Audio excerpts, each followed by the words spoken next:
In this BigCRM Campaign Manager video guide, I will briefly describe the 5 steps involved when creating or revising a campaign. In the first step, Setup, you can enter a campaign name and campaign description. The campaign status will show the current status. You can change it later in all campaigns or active campaigns. In the second step, Template, you can manage the default templates and your saved templates. The default templates are offered in multiple languages for different marketplaces. You can also choose a default background theme or add a customized theme. The third step, Content, is where the actual email content is created or edited.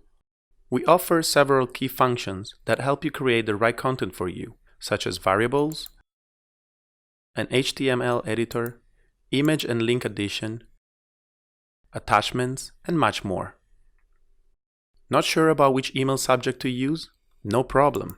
The latest feature of subject editing utilizes powerful and sophisticated AI technology to allow BQool's advanced subject algorithm to craft the best email subject title by using big data analysis and the best industry knowledge in the customer care feedback realm.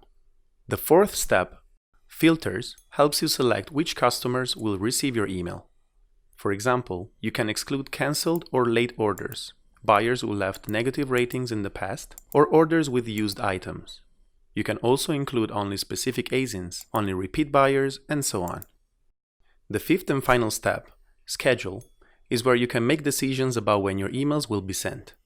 You can customize your own, or you can use our innovative AI-powered smart schedule to let BQool predict the optimal delivery time based on machine learning and big data analysis. When the steps are completed, please remember to click the Save Campaign button. For more information about the campaign settings, you can refer to the other video guides in the channel and the support page.